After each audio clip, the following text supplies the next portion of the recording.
There are a lot of different kinds of tears. There are tears that we cry because of sorrow, because of what has been taken from us.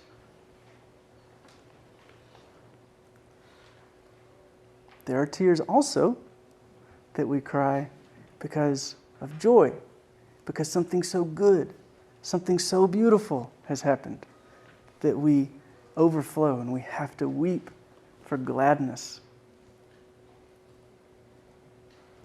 The story I want to tell you has a lot of those kinds of tears in it, a lot of those joyful tears. So, if you would join me in Middle-earth again for a few minutes. We are at the end of Return of the King. The Battle of Pelennor Fields has been fought. Aragorn has come into the city, and he's been helping those who are wounded, for there is healing in the hands of the king. That's happened, but now they know that they have no way to defeat Sauron. It's too much. There are too many of them. And they don't even know if Frodo is alive. They're guessing probably Sauron doesn't have the ring, because if he had the ring, the book is shut. The story is over. So he probably doesn't have the ring, but they have no idea whether Frodo is alive or not. And so, in this last-ditch effort to basically just distract Sauron, Aragorn says, anybody who's willing, come with me. Mount up. We're going to the front door of Mordor. And we're going to knock on the door and we're going to challenge Sauron. Maybe it'll be enough of a distraction that if Frodo is alive, he can sneak past. Maybe. Either way, we're going to die. We're going to our deaths as far as we know. So in your left hand, there are two scenes happening at the same time. In your left hand are Aragorn and Gandalf and Merry and Pippin and Legolas and Gimli and all those willing to go among the riders of Rohan and the men of Gondor. And there they are in front of the black gates. And the black gates crack open and ants pour out. It's just seething with enemies, the wicked foes of Mordor. And there they are. And our friends look at the faces of their enemies, and do you know what they see? Confidence. They see absolute confidence and malice. That's in your left hand. In your right hand is another scene. Sam and Frodo, swallowed up in this vast darkness of Mordor. But they've made it to the Mountain of Doom. And there they are. They're looking over the precipice into the abyss, and they see the river of flame below them, the only place where the ring can possibly be unmade. And at the very last, Frodo fails. He can't do it. It's too much. He is a created being. He does not have the strength to provide salvation. He fails. He puts the ring on. And then Gollum comes out of nowhere, and Gollum jumps on him and wrestles him, bites his ring finger off along with the ring, and he has the ring. And he topples and he falls into the river of fire. And Gollum and the ring are destroyed. Back in your left hand. Meanwhile, at the gates, they're looking into the faces of their enemies, and something changes. That confidence melts away. And the trolls and the orcs and the evil men, the power that motivated them and gave them strength and confidence has been withdrawn. And they begin to scatter. They begin to run for their lives. They begin to kill each other. They begin to kill themselves.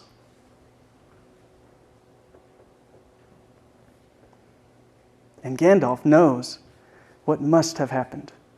And so he gets up on a high point and he declares in a loud voice, The realm of Sauron has ended.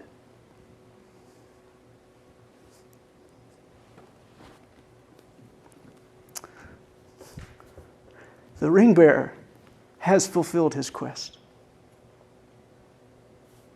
Meanwhile, back at the mountain, Frodo wants to give up. He wants to lay down and die. It's over. He's done. And Sam says, come on, Master. Let's at least try to get out of this a little ways out. And so he pulls them out. They get a little ways out, and they hop onto this little high point, and before long, it's an island in the lava.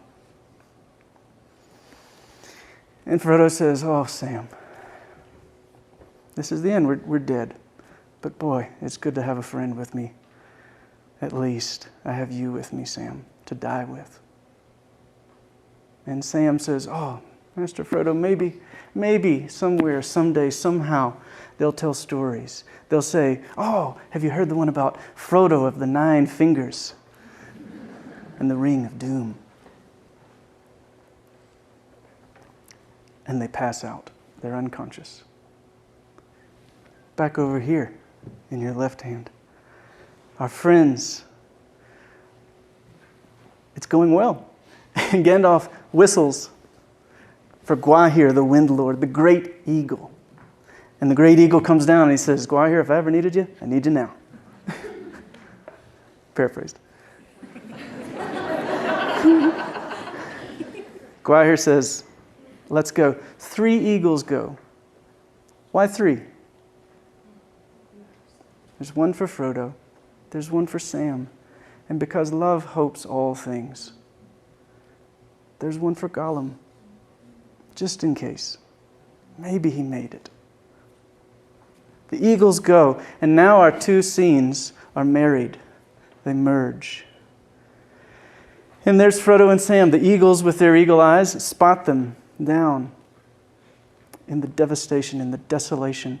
There they are, and they swoop down and they pick them up.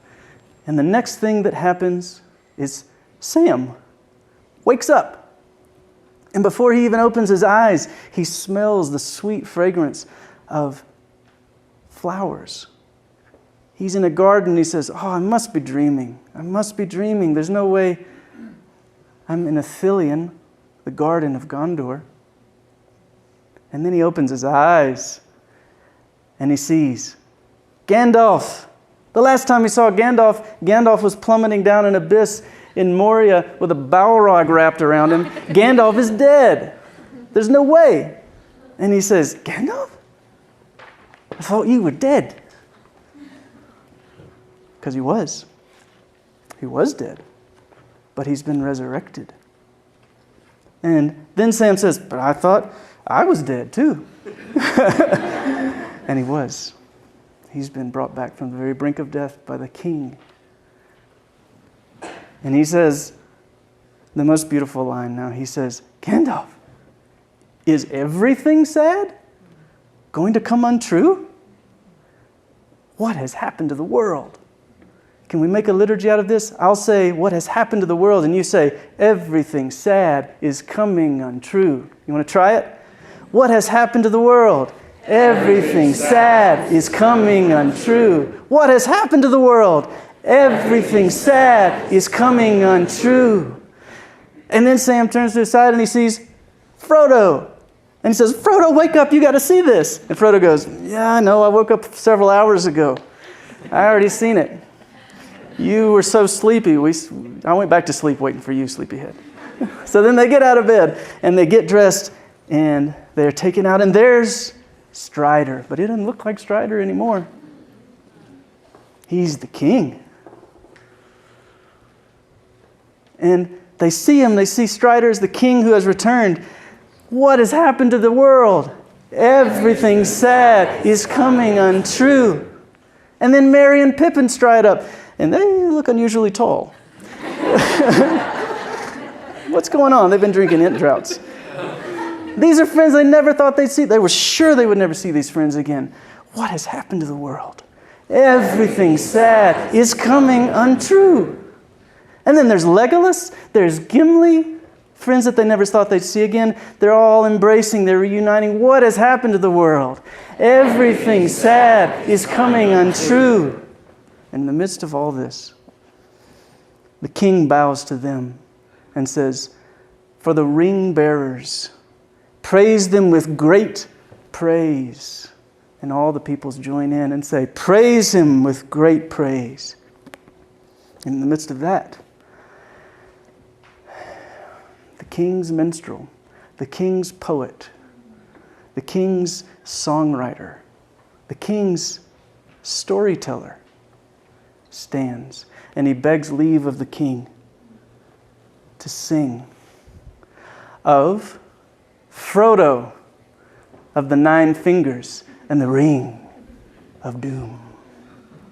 And the king says, of course, please do. And Sam stands up for sheer delight and he just shouts, oh, great glory and splendor. Oh, my wishes are coming true.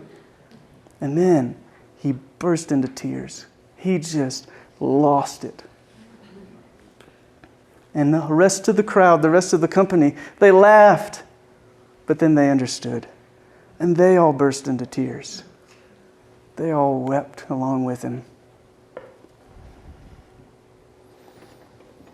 And in the midst of their merriment and their tears, the clear voice of the minstrel rose like silver and gold. And all the men were hushed. And the minstrel sang to them, now in the elven tongue, now in the speech of the men of the West, until their hearts, wounded with sweet words, overflowed. And their joy was like swords. There is a joy beyond the world as poignant as grief. And as they listened to him sing, they passed in thought out to regions where pain and delight flow together, and tears are the very wine of blessedness. And so we say, not to the ring bearer, but to the sin bearer, praise him with great praise. What has happened to this world? Everything sad is coming untrue.